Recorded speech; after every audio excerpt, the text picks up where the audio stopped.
Well, good afternoon, everybody, and welcome to the webinar, Why Franchisee Profitability is a Franchisor Level Issue. Welcome to all of the brands who are joining us today from actually across the world. And of course, we've got some franchisees in the audience as well. So welcome to you too. We're really delighted to have you all here with us today for what we feel is an incredibly important and probably long overdue conversation for the franchise world. We have both franchisors, as I said, and franchisees on the webinar today, and we're excited to be sharing something really special with you all. So today we're going to be talking about a pattern that we see quite regularly, repeatedly across franchise networks. That's about hard-working franchisees who are not fully in control of their numbers, of their finances, and the wider consequences, importantly, that creates across franchise networks. So the conversation today is going to be about capability, confidence and performance. The strongest franchise networks do not leave financial understanding to chance. And the fact that you're here today means that you recognize the importance of this subject. So without further ado, before we do get started, most of you will know at least one of us, but here's a very brief introduction to the Franchise HQ and its founders. So I'm Tim. On the screen there, I've been Tim Morris, co-founder of Franchise HQ. I've been in franchising for far too many years, 40 plus now. I've worked with a number of franchisors across the globe. I've become an expert in franchisee, in particular, expert in business growth, and I've also been responsible for supporting franchisees across 16 different countries, with approximately 350 franchisees, as I say, across those countries. We've also got Liam Wilson on the call. Liam is director of Elevate Accountancy. Liam's been in accountancy for 13 odd years, working with franchise brands. He got into accountancy because his dad lost his business when he was very young, and they nearly became homeless as a family. His father didn't know the numbers around the business, or he didn't have a proactive accountant working with him as well. And his business partner signed them into loads of debts without his dad knowing about it. So Liam became passionate about knowing numbers in business. He launched Elevate just over 2.5 years ago to bring back that relationship-led service to accountancy, and because big business was starting to take over, and he wanted to take over that sector, and so he wanted to bring that personal level of service back to the relationship between accountant and business.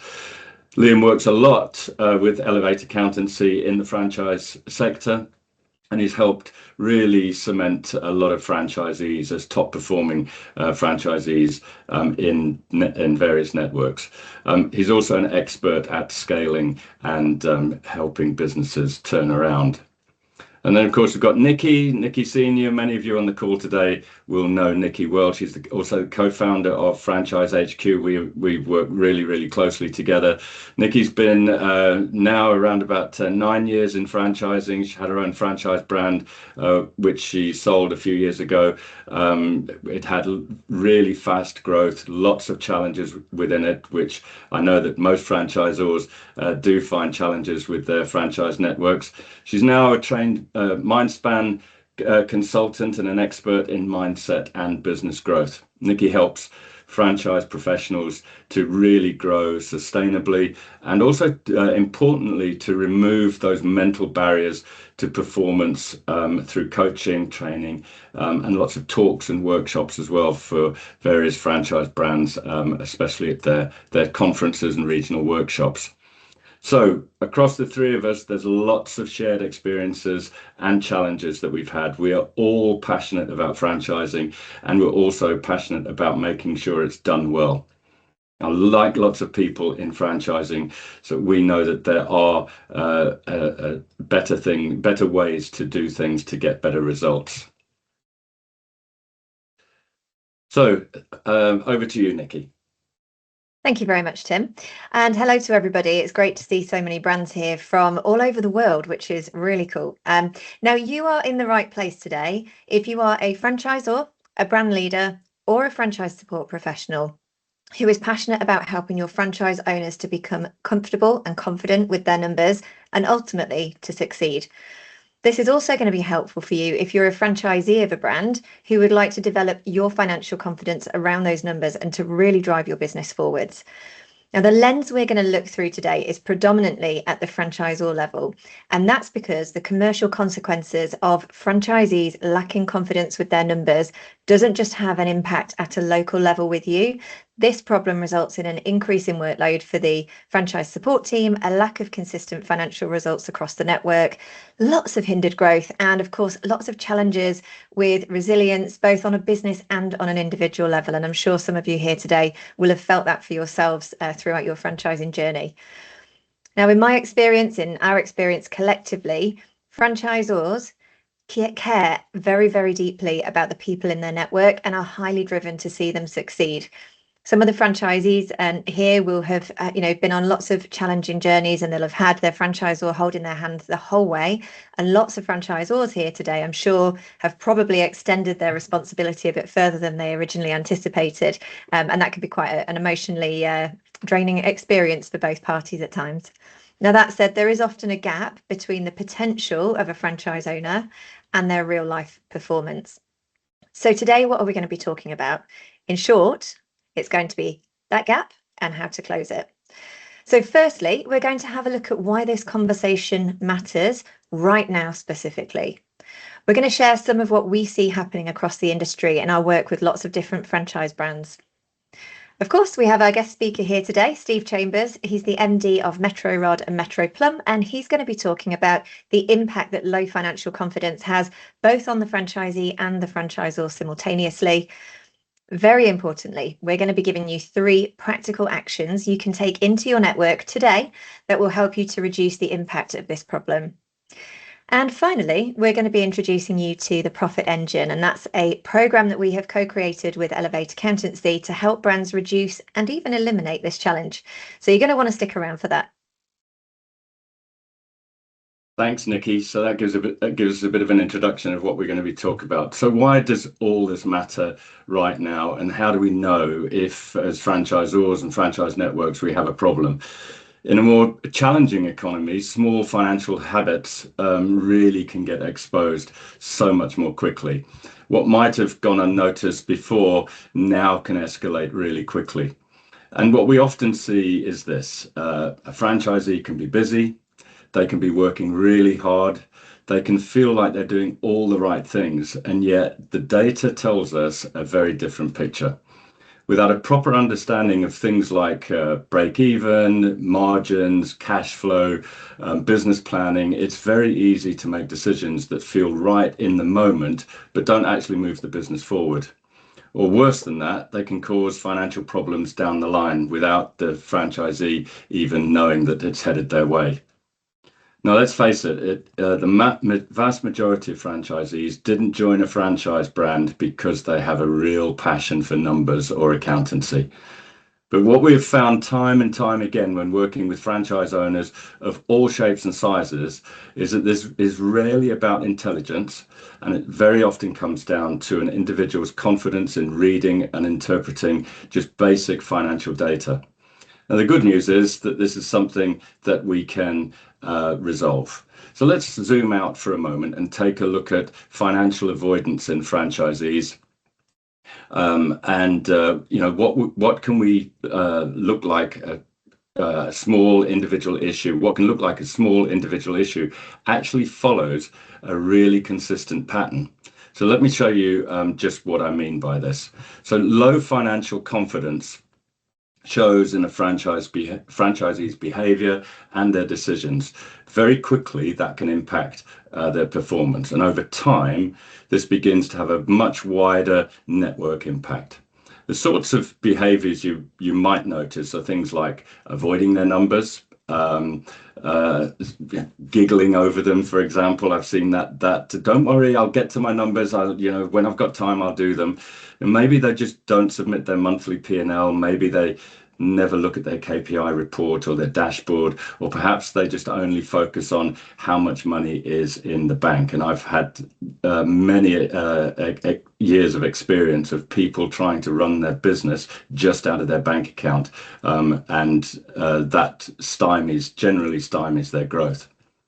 You might notice that they seem to gauge the performance of their business through guesswork, leading with emotions instead of using the data to inform their decisions. Or you might notice a reluctance to invest in the very things that you know as the franchisor will grow the business. If only they'd invest in their marketing, if only they'd invest in an additional team member to grow the business, or a salesperson, or somebody to help them with their social media. But they're unable to see the long-term benefits. If you think about it, that's all pretty normal behavior if you don't really understand something, but it doesn't lead to financial stability or longer-term growth. The signals you may start to see from a performance perspective might be subtle at first. Perhaps their revenue starts to plateau. They aren't quite going backwards, but they seem to have hit an invisible glass ceiling. External factors aside, this can be an indication that a franchisee is worried about growth somehow. For some brands, maybe franchisees start resisting to push through various tax thresholds that might be coming their way, such as VAT, or perhaps they have reached a capacity in what they can personally do themselves within the business. And as I said earlier, they could be avoiding to invest in new people to create more capacity. Of course, both of these things, these examples, can be easily overcome through understanding and applying some simple financial modeling. And of course, you may start to see margins reduce, or cash flow becoming an issue as cash becomes less predictable for franchisees. And when financial confidence in franchisees is a common problem, or it's left unaddressed across a network, you'll eventually start seeing the signals of a wider scale. It's likely that your support team will be fielding far more calls. There'll be much more blame being pushed up to the franchisor. There'll be resistance to change. There'll be far more challenges from the franchisees about how the franchise is being managed, being run, because they feel frustrated. They're not achieving what their original aspirations led them to believe that they would achieve. The very first place that franchisees go when they're frustrated is where? Of course, it's the franchisor. So you may see your team shift slowly into firefighting mode instead of being the advisors that they need to be to help franchisees grow. And this might be considered by some as just outsourcing accountability. The franchisees can give up on that accountability and they give it to somebody else. They rely solely on head office to resolve all their challenges rather than being empowered to find the solutions themselves. You'll likely see your own growth stalling as the growth of the network stalls, especially for those working with a percentage MSF model, a management service fee model. And of course, resilience will start to be tested. And we aren't talking just about your franchisee's resilience here. We're talking about the support team's resilience, the franchisor, and if it's a founder-led franchise, the founder as well. And eventually, the brand's resilience can also start to be challenged as well. And what we often see over time is that the more a franchisee has to lean on support, the harder it becomes for them to feel confident making decisions on their own. And again, that's not a criticism, it's just what happens when you don't feel fully in control of your own destiny. So what can look like a finance issue on the surface is often something much bigger. And when it shows up in more than one place across the business, that's when a pattern emerges across the network. Over to you. Thanks a lot, Tim. and good afternoon, everyone, and thanks for joining us today on such an important topic. So, in the work I do with franchise brands and even independent businesses, I see common themes when financial confidence is low, sort of creates a ripple effect across a business.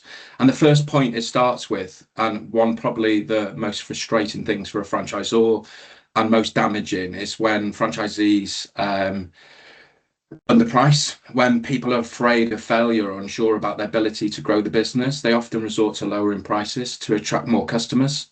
Now, I'm sure I don't need to tell you that this is a misguided technique, but it does seem to be the default for lots and lots of business owners. And of course, this can lead to lots of challenges within a business, in particular financial strain. That financial strain creates cash flow stress, and before you know it, your franchisee is understaffed, overworked, and underinvesting in the very things that they need to invest in. This quickly turns into a lack of quality in service and or goods, and can very quickly damage the whole brand's reputation. Think about when you visited one of your favorite restaurants after COVID, and probably even more recently, since the minimum wage increase. Business owners have had to cut back, and seemingly overnight, your favorite restaurant is no longer your favorite. You were left waiting for ages, the food was cold, or the service was just nasty, and that was once your favorite restaurant is now a faint memory.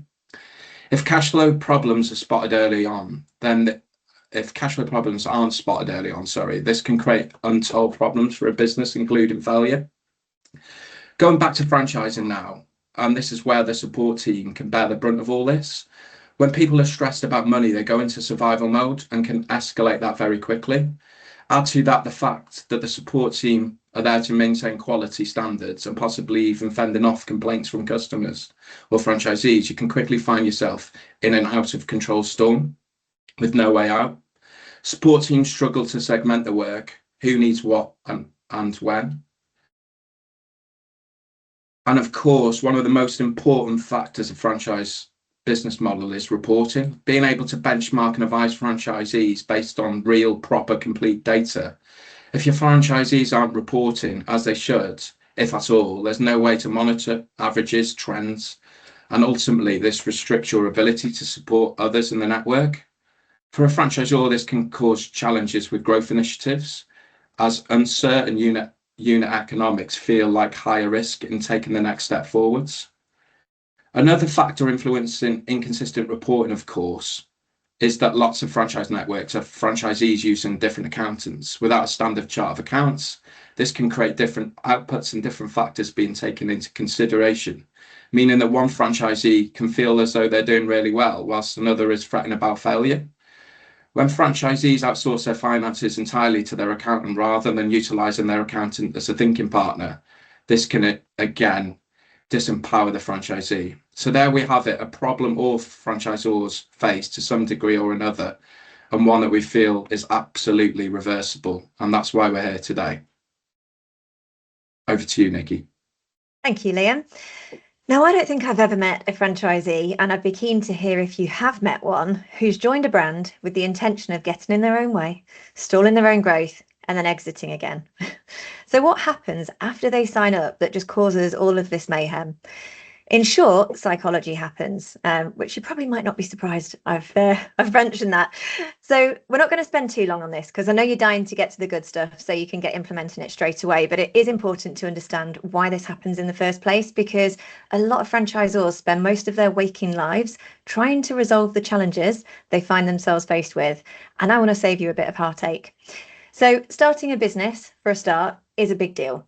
Okay, we may have forgotten, especially you founders out there who, founded their business 20 years ago. Maybe you've still got the scars to prove it, but perhaps now that's a bit of a distant memory. Now, some suggest that starting a business is as big a deal as moving house, getting married or divorced, and starting a family. People go into this, with their eyes fully open, but they don't know what they don't know yet. Yeah, they don't know how they're going to behave. They don't know what to expect. They only know what people have shared with them and what they've found through research, and that doesn't always mirror the exact reality, as we're all aware.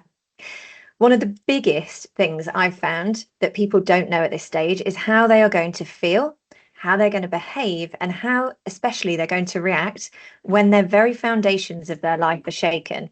When they are faced with the reality that this might not work and they might lose their life savings, or worse, be left with a huge debt that they have no means to pay off, that kind of pressure can really, really impact someone's mindset. It can massively impact their emotional state, and ultimately that's going to lead to an impact on their behaviours. Often, when people are in this state, they'll become laser focused on what's not working or on finding new solutions, because anything that seems simple, i.e., what you as the franchisor tell them, just can't be trusted, even though it's worked for every franchisee before them. Sometimes that whole, if it sounds too good to be true, it probably is, will be playing on in their mind. So they'll spend their days and nights fretting about money. They worry what people are going to think of them if they fail, how they're going to explain it to their family, and how they're going to handle the shame of it all, not to mention picking up all the pieces afterwards. And often they feel like asking you to explain how a P&L works after 12 months of launching the business is probably going to make them look incredibly stupid. So rather than ask, very often people will focus on something else and make themselves busy doing something else. And none of this, in my experience, is intentional. It's all a very subconscious, very natural reaction to the very, very real fears that people face. So they may see your request for a report as a performance review. They might fear criticism, or they might fear some negative responses. And that can really trigger a lot of that I'm not good enough belief, which a lot of people have.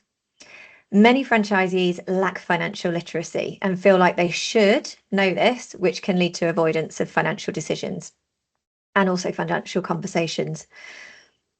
Past financial mistakes can quickly resurface as well. So that can create massive feelings of shame for somebody and real overwhelm as well, which can cause franchisees to avoid engaging with any of the data at all, not just the financials. And that's often where you'll hear the saying, I was never any good at maths at school.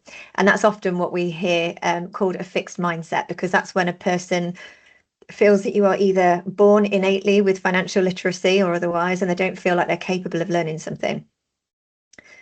Very often, efforts to improve finances can take a lot of time to show results. So that can make it really hard for some people to stay motivated and consistent as well. So if you start implementing something now and you're not going to see the results for 3 months, those of you who are in marketing will relate to this, I'm sure.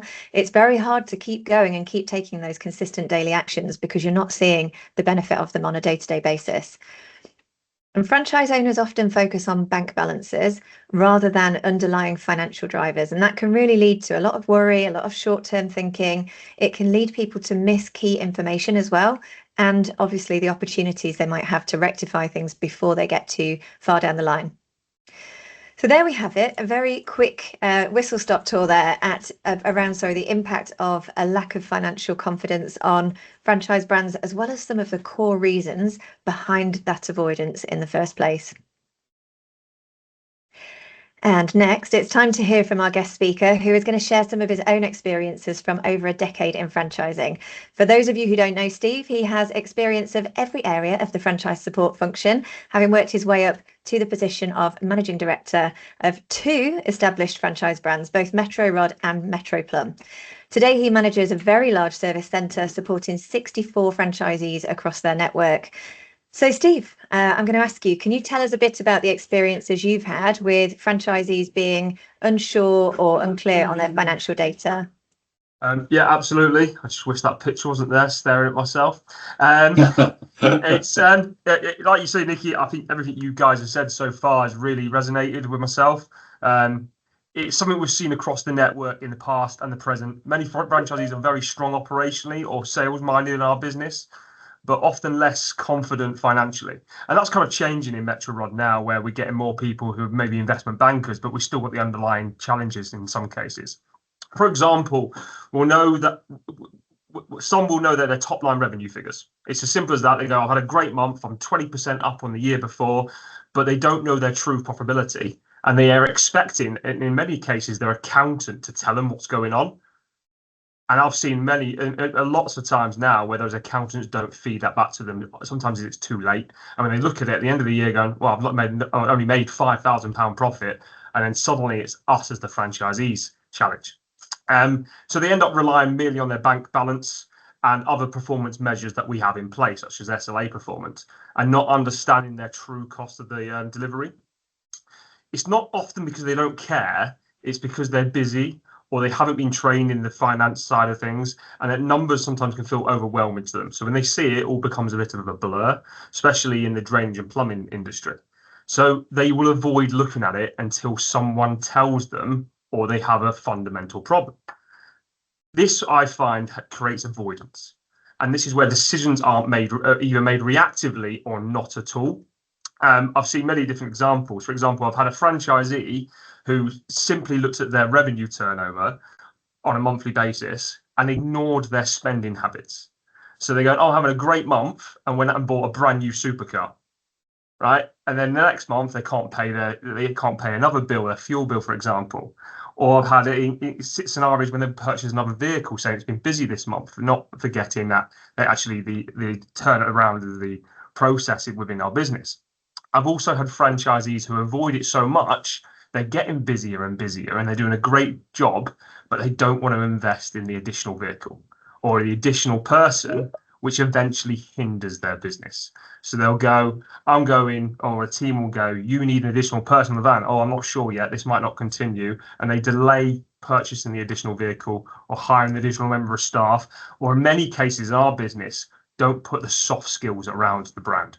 So they will avoid hiring someone to do that admin for them, which then they fall behind and stop sending quotes, and then the quotes get backed up, and then one day they wonder they haven't got such a work in progress they're used to having. Which can then have a larger effect on the entire brand because we've got one area of the business that's been letting the side down, for example. And in cases like this, where we see this, what we do is we sometimes take that risk away from them.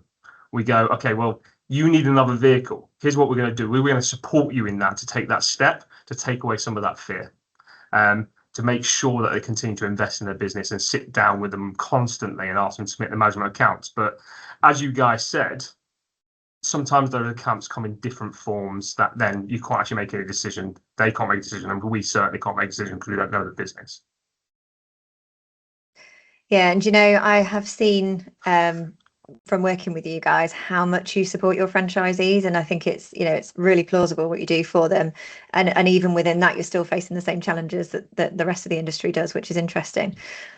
So it wouldn't be franchising without some challenges, I don't think. No, no, that's true. We're all here because we just we love being punished for doing what we do. So I'm curious, what do you think an increase in financial confidence, what impact do you think an increase in financial confidence would have on a franchise ecosystem, I like to call it? So like the franchisor, the brand, everybody else within the whole ecosystem of that network. So I think once you get the numbers right, it can really support your planning. So if you can see, like, for example, we had all the management accounts and they all submitted a similar style management accounts and then saw the worth and value in that, we can support in making decisions as the franchisor. So when we're looking at potential products we want to go, or a new service line we want to go into, is it going to be profitable for the franchisee? What's the cost of delivery, etc. But it also can make sure that franchisees make better decisions for their business, which in turn support the brand. That can be around hiring people, around pricing, around investment. Not go for the cheap van that will spend half its time in the garage. Go for a better van that will be constantly out working and sweating that asset. It also supports the relationship with us as the franchisor. Instead of having conversations that are sometimes reactive or heated conversations where when something goes wrong, it's always the franchisor's fault, as you did mention. But it's more of a partnership in planning, and we can look ahead of the game down the line instead of working out at the end of the month, I can't afford to pay this, how are we going to get around this? We can actually have a better relationship in planning ahead and going forward to support the brand. I believe it also support better consistent service from the network. So if they all see the true worth in a new contract that we're winning on, they understand the probabilities behind it, they will all make the right decision in investment and planning for that contract to go ahead. And ultimately, all of that really brings in, you've got confident franchisees who invest and expand their business on a regular basis, don't make daft decisions that's going to turn them out of business. In the long run, we're going to provide a better service to our customers and ultimately make more management fee in the long run, and in turn they will make more money as the whole brand grows. Yeah, absolutely. It sounds like a win-win to me. So I'd thank you for sharing that, Steve, and I'd just like to ask you one final question, which is why are you personally supporting this program and how important do you think it's going to be for your network? So I'm personally supporting this program. I can see the real benefit. Having dealt with, we've got 64 franchisees, having dealt with countless franchisees grow quite rapidly, and in some cases, sometimes I believe too fast. I'm also about sustainable growth in our network, making sure they don't grow too fast and then have cash flow problems. I believe that if we can leverage their knowledge of the operational side, the drainage and the plumbing industry, along with some basic and not maybe some advanced financial acumen, we can support the franchise in the long run in making the right investments, and therefore they will be more confident in making the decisions that we need them to make when we need them to make it, in ensuring the business goes forward as we want to make the investment over the time. So I believe you're working with Tracy, my team. I think we've got at least 10 I've signed up to the course, and we're going to pay for that to make sure we get the return from it. And I think we'll get another 10 on it in the future. Amazing. Yeah, I think it's going to go a long way in supporting the growth of our brand, because a lot of our businesses, although Metro has been going 40 years, some of our franchisees grew with that business. So they would have started themselves man in van, and then they've built up a team to, in some cases, 45. So some of these skills around that, they may be a little bit lacking. So we want to support them in their future growth as well, especially for their exit in the long run, which ultimately is what they do it for. They're building a business for their retirement. Yeah, exactly. Thank you. Something that you mentioned as well within all of that was about the relationship with the franchisor. And I think that is something that is a massive frustration on both sides of the fence. The franchisee and the franchisor very often feel that that's a difficult relationship. And actually, if we can eliminate some of those challenges and get onto the same page with a lot of this stuff, it's going to really benefit everybody, isn't it? From a psychological standpoint, if nothing else as well. On top of all the financials. I believe it really needs to be about the relationship. You both need to go through the challenges together. You need to go for the opportunities together. And ultimately, if they grow, you grow as a franchisor, and you've got a relationship that serves each other. And you can make sure that you can lean on each other. I had a conversation with a franchisee today who I got a phone call from one of the suppliers he hadn't paid. And I just said, just let us know what is going on. Don't be embarrassed, but that's one of the challenges that hopefully we can take away with courses like this. Yeah. Amazing. Thank you, Steve. Thank you. I was just going to say thanks, Steve. Yeah. It's a really great insight into why having a sort of full grasp on the numbers is so sort of crucial. I just want to apologise in advance if you can hear background noise. The neighbours deciding to do some DIY outside. It's always a case, isn't it, when you're on a call? But I'll apologise in advance. So let's pause for a moment and consider what will happen when you have more financially confident franchisees in your network. If your franchisees feel more confident with their data, they're going to firstly look at it more often. The simplest act of looking at the data every day or even just once a week can make such a significant difference to any franchisee's business. Suddenly they know what's happening in their business. They notice dips and red flags sooner, and they're able to avoid them. But more than that, they were able to make decisions based around growth and expansion with that confidence. Opportunities they've historically avoided suddenly become appealing. I was speaking to Nikki the other day, and she was just telling me that she'd been working with a franchisee who had been avoiding growth for a whole host of reasons: overheads, potentially hitting the VAT threshold, logistics, staffing, etc. They had decided that it wasn't worth it because they probably wouldn't make much more money from it anyway. All Nikki did was take them through some basic financial modelling using a few assumptions based on the previous historic data. And even working with the worst case scenario, they were quickly able to see that the opportunity in front of them was not just viable, it was actually very appealing. And it really can shift as quickly as that. It's just all about confidence. For most franchisees, they need to be able to see it for themselves, especially where a large investment is required. It's a big risk making the decision to invest money, and something that they should be empowered to feel confident doing. Of course, if your franchisees are using that data to make good decisions, they are likely to be more profitable more consistently. And more profits increase your network, the happier your franchisees are going to be generally. This is where it gets really powerful, because now you start moving into the territory of having comparable data. Benchmarking. That's where you can utilize to help your franchisees in a much more powerful way. And that, of course, leads to more financial confidence. not just individually, but franchisees have more confidence in the whole financial setup of the franchise system.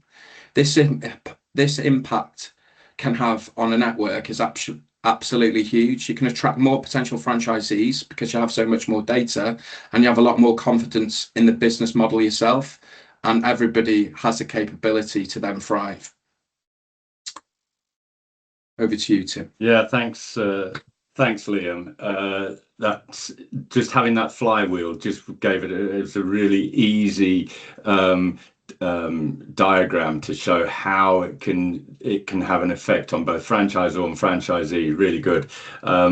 So I'm sure that's been really helpful to everybody on the call. But you also have some great ideas of how franchisors can very quickly create a positive shift in their networks today, helping to create consistency and confidence across the network. So I'm going to hand back over to Liam now, who's got some strategies which I know can boost franchisee financial literacy and network performance, and you can put this into your implement these into your networks with immediate effect. Thanks a lot, Tim. Yes, I was tasked with 3 quick ways that you could all implement quite quickly into the business, which sort of in the next 30 days. And for me, the biggest barrier for us as accountants who work with franchise networks is that many accountants are general and have a limited understanding of your own individual unit economics, limiting their ability to offer precise advice and support. And that's when franchisees become to you, to the franchisor, for the support because they're not getting it externally. The first strategy is about treating your accountants as part of the franchise system, not just an external reporting function. If accountants don't understand how your franchise model actually operates, they would default to generic benchmarks, generic advice, and generic interpretations of the numbers. And franchising isn't just generic. And that's where inconsistency and poor decisions creep in. And as I said before, franchise models are not generic. So in the next 30 days, I'd ask if you could do the following. The starting point is KPI definitions. We can't assume phrases like labour percentage or gross margin or marketing spend mean the same thing to everyone within your franchise network. For example, does labour include training time, head office support, or franchisees time? Unless they're clearly defined, 2 franchisees can look very different on paper, even if they're performing the same operationally. Next is target ranges. This is where the operating model really comes to life. As a franchisor, you know what good looks like, what healthy gross margin should be, where pricing should sit, and how royalties affect the bottom line. Giving accountants those ranges mean they can spot issues early on and challenge numbers with the confidence rather than reporting after the fact, as Steve mentioned previously. On the right-hand side, we move into lead metrics. Most accountants focus on lag indicators like profit and cash, but franchisees are driven by lead indicators, conversion rates, average ticket size, utilization, capacity. When accountants understand these, they can have proactive conversations with your franchisees, not just at end-of-year reviews. Finally, the standard chart of accounts is so critical. This is what gives you consistency across your network. When every franchisee is coding income and cost in the same way, you can compare them like for like and benchmark properly and make real data-driven decisions as a brand. It also massively improves the quality and speed of reporting. If you're a franchisee here today, and you're currently using an independent accountant, we recommend that you speak to your franchisor to understand the standard chart of accounts and relevant KPIs and metrics and share them with your accountant. This will enable them to properly advise and support you in line with the growth of the franchise model. The overall point here is when accountants are aligned to your franchise operating model, they stop being historians and start acting like performance coaches for your franchise networks. Accountants are bound by confidentiality, but if you're a really cautious franchise brand, then ask them to sign a non-disclosure agreement. You will instantly create clarity around the financial structure of the business. And I'd just like to ask Nikki and Tim if you've got any experience before I move on to the next strategy. Well, all of that, Liam.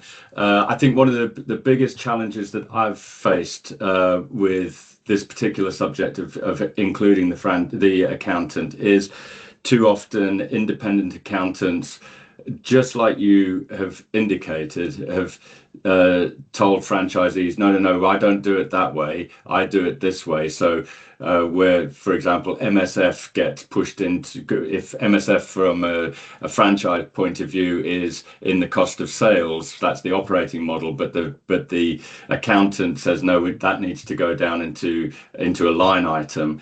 So you can't compare apples with apples across the franchise network. I've also seen franchisees who have claimed that they're not making any money, but they've been presented with their year-end accounts, which have been adjusted for taxation purposes. So there's depreciation in there, and all those other expenses which are allowed for taxation purposes, but it doesn't show the real operating model of the business. So yeah, involving the accountant within the operations of the business, I think, is really key. Yeah, thank you. To add to that as well, I think a lot of people go, when they don't understand what they're looking at, a lot of people go with emotionally driven assumptions about how they're doing. I had a really a kind of extreme example of that, where I had two franchisees. One was making about £1,500 net profit per month, and the other one was making about 6,000 net profit per month. And the 6,000 net profit per month was telling me it was not a viable business model. We needed to change everything up, launch all these new services, basically change the entire business model, because it just isn't working. The guys who were bringing in 1,500 net profit were going, brilliant, we know we're only in like year one, and we can really see how this thing's going to change our lives, and we can both work in the business and quit our jobs, and just such extreme examples. And actually, because I didn't have a standard chart of accounts, because I didn't understand what it was. So yeah, looking back now, I wish I'd had this. And you.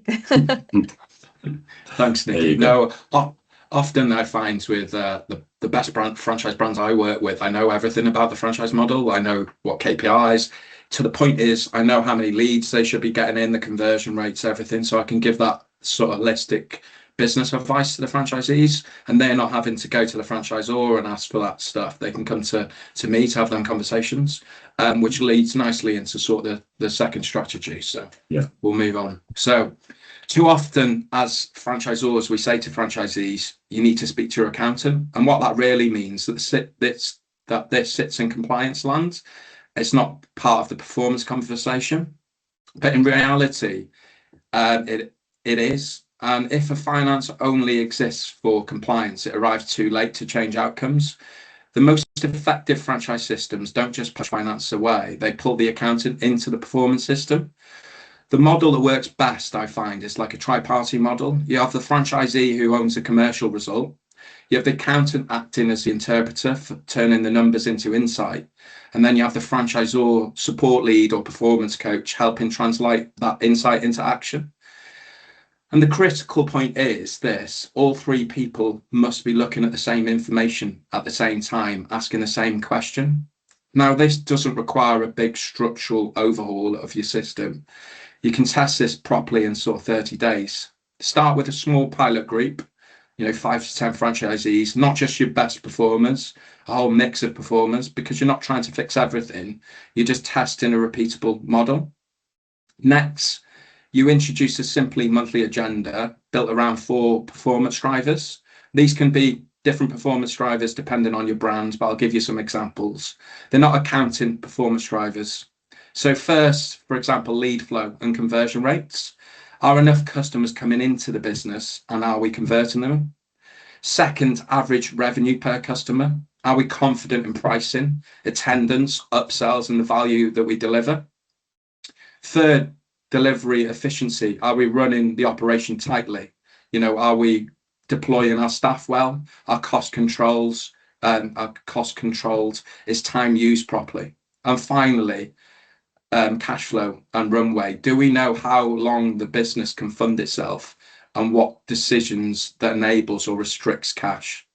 These 4 areas link behavior directly to outcome. Then you standardize a 1-page report, 1 page, same format, same view every month. Franchisees don't need more data. They need the right data consistently presented. And finally, you agree ownership. The franchisee owns the actions always. The accountant supports by explaining what the numbers are really saying, and the franchisor supports by helping them turn the insight into execution. And when this works, a shift is really powerful. Franchisees stop asking, am I compliant with my finances? And start asking, what am I changing the next month to improve my results? That's when finance stops being a rear view mirror and becomes forward-looking performance tool across the franchise network. So over to you, Nikki and Tim, on your experience with this. Well, yeah, again, if I could just jump in here. I think first of all, what I guess what we're really talking about here is drilling down to what's really important to drive the business forward, but interpreting those numbers through the financial health of the business. Again, in my experience, because we've been historically not bringing the accountants in to have that conversation. They've been sitting outside of the relationship with the franchisor. It's meant opposing conversations, if you like, and quite often the franchisor would believe the accountant rather than having really good quality conversations with the franchisor. Yeah, I think this is a great strategy. Yeah, I completely agree. And interestingly, we on the financial, and we're not here to talk about the bridge, but on the financial literacy module of the bridge, we talk about the 3 core financial reports and how essentially one's a rear view mirror, one's like your dashboard, where you are right now and what's going on in the vehicle, and the other one's your sat nav that's telling you exactly where you're going. And I think a lot of franchise support professionals lack confidence in those conversations as well. So that's where perhaps there's sometimes a bit of a discord of, well, I don't want to bring the accountant in because it might really highlight that I don't know what I'm talking about. So that can be difficult. But I really like what you say about, stopping the or shifting the relationship from the accountant being the rear view mirror to actually saying, look, here's potentially what you could change in the business, or this is how much cash you've got, this is how much runtime you've got, this is it's okay because you've actually got some time now to be able to adjust this before things go really, really wrong for you. So yeah, and I actually I won't mention names, but I work with one of the brands that I know you work with, Liam, and they're very focused on, this is our target conversion rate, this is our churn rate, this is all these sorts of figures. And because they're so clear on that, they can really drive performance network wide through people like me who do coaching and their internal coaches. And I think that's so powerful. So is. And then we'll talk about our third strategy, which I think is so important as well. So here it is. So the third strategy, and this one addresses a problem every franchisor faces, whether they like to admit it or not. Franchisees operate at widely different levels of financial clarity. Some know their numbers inside out, others are making decisions on gut feel, and many are somewhere uncomfortably in between. And that inconsistency creates real problems. It makes comparisons messy because you're never quite sure how you're comparing like for like. It makes interventions late because problems only surface when they've already become painful. And it makes growth discussions risky because investment decisions are being made on shaky financial foundations. So here's my recommendation to you all to implement in the next 30 days is define a minimum financial operating standard for every franchisee, not a target, not best practice, not just a baseline expectation. In exactly the same way you would define brand standards, operating procedures, and customer experience, this is about defining how your brand operates financially. So what does a minimum standard actually look like in practice? Every franchisee must, at minimum, first know their break even, weekly or monthly, depending on the model. If a franchisee doesn't know the point at which they stop losing money, every other decision is guesswork. Secondly, track 3 to 5 core key performance indicators. This will be different for each franchise brand. These key performance indicators need the same definitions and the same format across the network. These are the numbers that drive success for every franchisee and not personalized vanity metrics. Third, review performance on a fixed rhythm. That might be weekly, monthly, or quarterly, whatever fits your sector and your franchise brand, but it must be predictable and non-negotiable. And fourth, take one conscious financial action every period. One decision, one adjustment, one improvement to the business, because awareness without action doesn't move performance. Now, the key here is the speed of implementation. This doesn't require a systems overhaul. The immediate action I recommend is this. Write a one page. This is how we measure performance guides. One page in plain English. It sets out the core KPIs, how they're defined, and how performance is reviewed. Then integrate it into your process. It becomes part of the onboarding. It's referenced in the performance reviews. It underpins remediation and support plans. And over time, what this drives is far bigger than financial literacy. It drives the brand's transformation within finance. You move from fragmented understanding to an unified standard. From everyone does it differently to this is how we operate as a brand. And when that happens, comparisons become meaningful, interventions happen earlier, and growth conversations become safer, faster, and more confident. So when you look across these strategies together, the message is really simple. These aren't complex financial reforms. They're practical, immediately implementable shifts. And when you apply them consistently across a brand, they begin to show really positive results, not in years, but within months. So I hope them strategies were really helpful, but I've implemented them in a few different franchise brands I work with, and the growth that I've seen is just phenomenal. You know, people are really getting confident with their numbers, and it's so nice to see. Yeah, thanks, Liam, for that. If I could just chime in here, that first piece on strategy 3, know your break even. If I could just go back a good number of years when I was a franchisee myself, but I drove my business every month knowing exactly what my revenues needed to be to break even.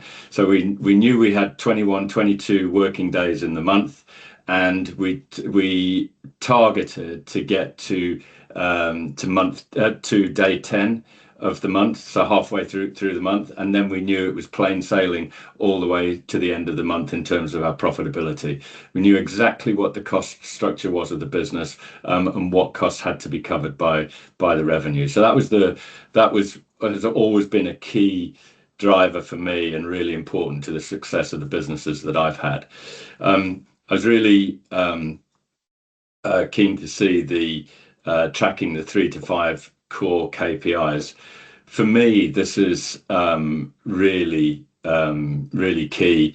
If you can find, if a brand can find 4 or 5 numbers that this is what drives the success of this brand, and every franchisee is tracked on those numbers, then it's easy to have the conversations. You can ask them, what is that number? And if it's out of line, if it's out of sync with what the standard is for the brand, you can then start unpacking that and looking behind that number to see exactly where the challenges are and offer the right support to bring that back into line. It makes your conversations so much easier to have rather than a scattergun approach with franchisees about everything that can potentially go wrong. Okay, super. Let's move on. Thank you very much again for that. I'm sure everybody will have found those 3 strategies incredibly helpful. For those of you who know Franchise HQ already, you'll know that when we see a problem in the franchising space, we do set out to do something about it. And so this is no different. So this is a very common conversation in the franchising space. Franchisees struggling and worried about raising their hand, franchisors feeling frustrated that potential isn't being reached. And yet we all have the same common goal in mind: to succeed and to help others succeed in the process. And that's why we at Franchise HQ have partnered with Elevate Accountancy and Liam to create something that we think is pretty special for the franchising industry. Now, following on from the success of the Bridge program that we launched just over a year ago, we're now excited to introduce to you the Profit Engine, a development program for franchisees this time. Following a similar format to the Bridge, the Profit Engine is going to be delivered by the Elevate team because learning this stuff from accountants is what's really going to drive performance in your network. And of course, as you've heard, Liam does a lot of work in franchising and has worked with a lot of franchise brands transforming their financial literacy. This is what we've been all waiting for somebody who definitely knows what they're talking about with the numbers, to take them through the key financial reports step by step so that they can understand them, and importantly, so that they can use them to grow their businesses with. So what will the Profit Engine actually look like?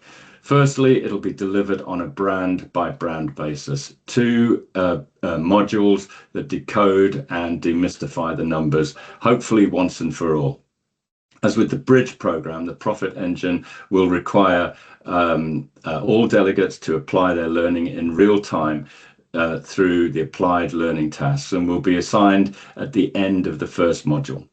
Module 1 will be more focused on reviewing this work. Module 2 will be focused on reviewing the applied learning task work, ensuring that every delegate is up to speed, and then sharing some further knowledge before closing out the program. Each module will include breakout sessions, making it accessible to a multitude of learning styles and preferences.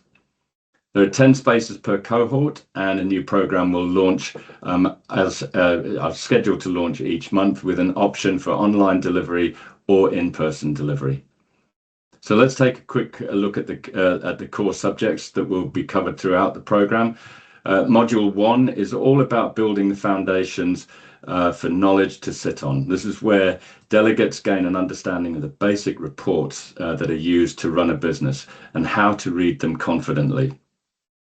They'll be taken through profitability and understand how it's created, and also importantly protected within the business environment. And of course, margins are also key in any business. They're absolutely critical, and when you're running a business, letting them shrink over time, you can end up in a difficult situation very quickly. So here we'll be looking at how to maintain margins and a healthy profit margin, and the key red flags to look out for. And once we have a solid understanding of margins and profit, it's time to discuss why profit doesn't always mean cash in the bank, and how to manage your business through those situations. So after this module, delegates will be asked to take a task back to their business to help them apply the learning that they've had in module 1 in real life within their business. They'll bring back their findings to the next session, where we'll first review the outcomes and any challenges they faced with the learning task, and then move into the second learning stint. Now, module 2 is where we really start to using the confidence that they've built to become more strategic. We'll be discussing cash flow in detail, how to manage cash flow, things to look for, and how to remove any avoidable surprises. Delegates are going to leave with a clear understanding of their own break-even in their business, taking a deep dive into what their business actually needs in order to sustain itself. And one of the key challenges for a franchisee is knowing when to invest and when also to hold off. And that's why we look at using the data to make sound growth decisions in business. And finally, they'll learn about a commercial mindset and how they can harness this to behave more strategically within their business. And this is clearly a packed program, specifically delivered by accountants to ensure that delegates leave with the ability to use the data to drive their businesses forward. Amazing. Thank you, guys. So I was told I wasn't allowed to put all of the office page, so I haven't done it, but I might have mentioned it. So I'm sure you're probably wondering what all of this costs by now. So let's take a look at how the cohorts are set up and the costs involved. Now, we've purposely priced this to be accessible for as many brands as possible because we genuinely believe this is going to be a game changer for the franchising industry. So with that in mind, there are two options that you can choose from when you're booking your franchisees onto the program. So the first and most accessible probably is the online delivery. This is going to be held over 2 3-hour sessions on Teams for cohorts of up to 10 franchisees at a time. And those 2 sessions will be held 1 month apart to give people the opportunity to apply the learning in their businesses. Now, for smaller brands who've got less of a demand for this, you can access the programme for just £2,000, and that will cover you for up to 6 franchisees. So if you get 6 people on the programme, within that, that's just going to cost £334 per person. And if you're able to put between 7 and 10 franchisees on there, the cost is £2,500 for the programme, which brings the cost per franchisee down to just £250. That's how much I charge for a coaching session, guys. So this is very cheap for what they're going to get. For those of you who prefer in-person delivery, we can absolutely do this for you as well. Of course, there's going to be a premium associated with that. So how we'll set this one up is slightly different. There'll be a 4-hour in-person session with your franchisees, with up to 10 of them, with a 2-hour follow-up session via Teams a month later. So for 10 franchisees, this comes at a cost of £3,250 plus travel and expenses, and that makes it just £325 per franchisee. So of course, you'll need to provide the venue and those sorts of things for that one. So there we have it, a very common challenge we see all the time in franchising, some instant fixes you can implement over the next 30 days within your businesses, and a programme to help you supercharge your financial performance through the development of confidence in your franchisees, which I think we can all agree is going to help them in their businesses, if nothing else. So moving on to how you can book with us, we would ask that you please scan the QR code or just go to franchisehq.com on your browser and click the submit inquiry button on the homepage. We'll ask you for your brand, your name, your number, all that jazz, inside leg measurement, and then we'll be in touch with you as soon as possible. And that just leaves me to say thank you so much for spending your time with us today. We know you're all busy, and it genuinely means the world to us that you chose to spend this time with us today. So remember, folks, franchising really is better when we do it together. Thank you very much. Super. Thanks very much indeed, everybody, for attending. We hope to be able to provide some of this work to you in the future. Of course, for those of you who have been on, a recording will be sent to you as well. So thanks very much again for being on. Steve Chambers from Metro Rod and Metro Plum, thank you so much for being part of the program today. Really appreciate it. Liam, thanks for being here as well. Appreciate it. Super. Thanks very much indeed, everybody. Goodbye. Thank you. Cheers. Thank you. Thank you. Bye. Bye.